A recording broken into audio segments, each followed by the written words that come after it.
बजे सरगम बजे हर तरफ से, ताल कदमों पे गाए। No news only views. दोस्तों, हमारे साथ हैं शिप्रा सुल्लेरे जी, जो कि बाल भवन में संगीत अनुदेशक के पद पर हैं। हम आपका स्वागत करते हैं। धन्यवाद। उससे पहले चर्चा शुरू हो, आपको बता दें कि संगीत एक ऐसी चीज है जो संगीत के स्वर सरहदों के उस पार पहुंच जाते हैं और मजहबों की जो दूरियां हैं उनको भी मिटा देती है। जब अलाप होती है, जब कोई राग रागनी छिड़ती है, तो कहीं मीरा का भजन हो जाता है, तो कहीं रसखान सामने आ जाते हैं। शिप्रा जी, संगीत का जो पूरा एक अध्याय है वो आप लोगों ने लगातार पढ़े हैं, लेकिन हम जानना चाहते हैं भारतीय शास्त्रीय संगीत जी इस समय किस स्थिति में है। जी। अ, अभी अगर देखा जाए, क्योंकि मैं बच्चों को सिखा रही हूँ, नई जनरेशन के साथ भी काम कर रही हूँ, तो देखा जाए तो शास्त्रीय संगीत की तरफ रुझान कम है, क्योंकि वो मेहनत मांगता है, वो समय मांगता है आपसे। लेकिन सीखना सबको है, क्योंकि ये भी है कि आप तभी अच्छा गायक या संगीतकार बन सकते हैं जब आपका बेस शास्त्रीय संगीत हो। सीखना सभी चाहते हैं और सीख भी रहे हैं। मैं खुद भी सिखा रही हूँ, क्योंकि शुरुआत उसी से ही होती है। उसके अलावा तो सात स्वर के परे तो संगीत है ही नहीं। लेकिन जो मेहनत की बात होती है, जो समर्पण की बात होती है, वो खत्म हो गया है। और अब सीखना 1 साल है और फिर तुरंत हमको रिजल्ट चाहिए। तो ये थोड़ा-सा इसकी तरफ लोगों का जो इस तरह का रवैया है, लेकिन हमारी कोशिश तो ये, मेरी कोशिश तो यही है कि बच्चों को शास्त्रीय संगीत भी इस रोचक तरीके से उनको बताया जाए कि वो जो पारंपरिक जो कठिनाई होती है, उसका जो वो कठिन पक्ष है, वो उसको सहज बना के सिखाया जाए और समझाया जाए, तो बच्चे सीखते भी हैं। क्या है, आज बच्चे जो हैं इंस्टेंट फूड की तरफ जाते बिल्कुल, हैं, उनको बना बनाया जल्दी चाहिए। बिल्कुल। तो संगीत में एक बहुत बड़ी चीज होती है कि संगीत का एक साधना है, उसका एक रियाज है। आप लगातार रियाज करती होंगी। बिल्कुल, बिल्कुल, उसके बिना तो हो ही नहीं सकता। जब तक हम चाहते हैं कि संगीत हमारे जीवन में रहे, तो रियाज़ तो नियमित ही है, चाहिए ही चाहिए। अभी जिस तरीके से देखा जाए, बहुत सारी राग रागनियों की बात की जाती है हमारे खासकर भारतीय शास्त्रीय संगीत में। हर मौसम के कुछ राग रागनी है। बिल्कुल। अभी जैसे अब स्वतंत्रता दिवस आ रहा है, तो देश राग भी एक बड़ा राग होता है। जी, बिल्कुल। तो इसके बारे में कुछ बताएं ना। जी, देखिए क्या है कि संगीत में आधार तो राग ही है और रागों में 9 रस है, क्योंकि कोई भी कला 9 रस से परे है ही नहीं। तो रागों में भी पूरे 9 रस का संगीत में पूरा विधान है। शांत है तो उसके लिए किस तरह के स्वर हैं, चंचलता है, श्रृंगार है, तो जो राग देश है, उसका जो लगाव है स्वरों का, वो बड़ा ओजपूर्ण है। तो उसमें एक देशभक्ति की भावना बहुत अच्छे से दिखती है। उसके सुर का जो चलन है, क्योंकि वो जिस तरह से नीचे से ऊपर जाता है और स्वरों में जो ओज है, नि सा रे म प नि सा रे नि ध प ध म ग रे ग नि सा, बजे सरगम बजे हर तरफ से, ताल कदमों पे गाए। तो देखिए उसमें अपने मिले आप एक सुर मेरा जी, तुम्हारा।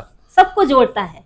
एक देश का स्वर होता है, एक राग होती है, लोग जुड़ जाते हैं। बिल्कुल, वहाँ नदियों का भी संगीत आता है, वहाँ पक्षियों की चहचहाहट भी होती है, बच्चों की हंसी का भी स्वर संगीत में शामिल हो बिल्कुल। जाता जी, बिल्कुल। है। शिल्पा जी, अभी एक और जो बाल भवन में आप काम कर रही हैं, बाल भवन में बच्चों का संगीत के साथ साथ कला साहित्य अलग अलग जी, क्षेत्रों में भी जी, रुझान है। जी।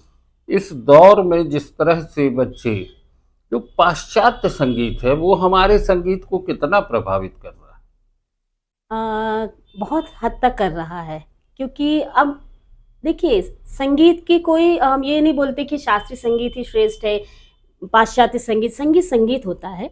वो संगीत भी बुरा नहीं है, हमारा संगीत भी ऐसा नहीं बोल सकते कि श्रेष्ठ है, उनका कम है। संगीत की अपनी ही एक एक खूबसूरती होती है, हर एक का एक नेचर होता है।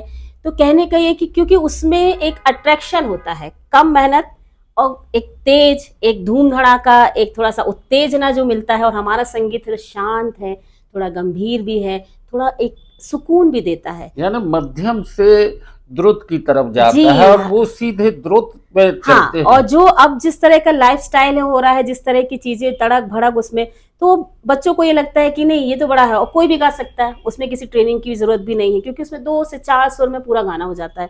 कोई कलाकारी वाली बात नहीं है, जो नहीं सीखा वो भी गा लेता है। लेकिन हमारा संगीत तो ऐसा है कि सही रूप में वही गा सकता है जिसने उसकी प्रॉपर ट्रेनिंग ली हुई हो। तो वो फिर बात आ जाती है कठिन पक्ष की तरफ।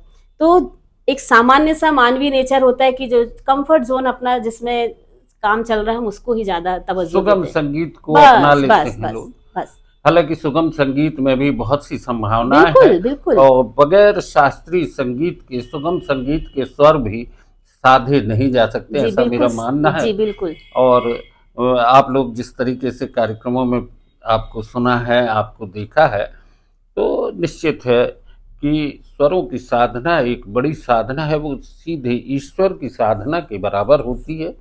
जब आप किसी स्वर को साधते हैं तो सीधे आप उस परम पिता परमेश्वर के स्वर से स्वर मिला लेते हैं।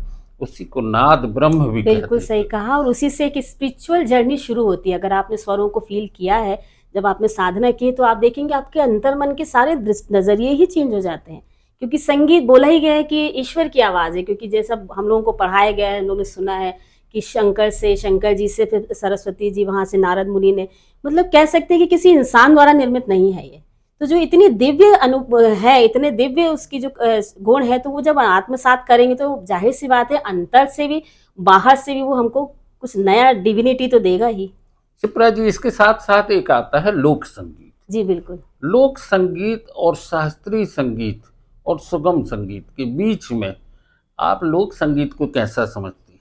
देखिए, लोक संगीत से ही शास्त्रीय संगीत की उत्पत्ति हुई है। उत्पत्ति। क्योंकि पहले कोई शास्त्रीयता तकनीकी तो नहीं थी, लोग अपने मन में, अपनी उमंग में जिसने जो गा दिया, जो उनका बोलने का, जो उनके पास शब्द विधान है, भाषा है, उसमें जो उनने बोल दिया, उसमें उमंग में, वही लोक संगीत है। तो इस तरह से तो शुरुआत हुई कि संगीत एक आया, 2 सुर 3 सुर, इससे होते होते होते फिर उसमें सालों पीढ़ियों से होते होते उसमें तकनीकी पक्ष जुड़ते जुड़ते वो एक शास्त्रीय एक कलेवर ले लिया।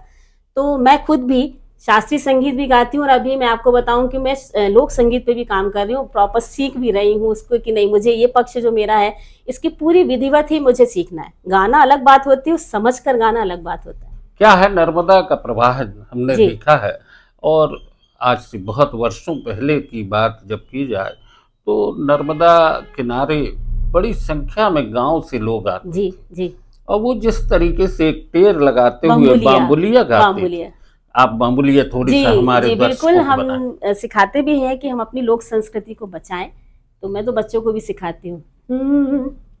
नर्मदा मैया ऐसी तो बहे रे, ऐसी तो बहे रे, जैसे बह रही दूधा की जा धार रे।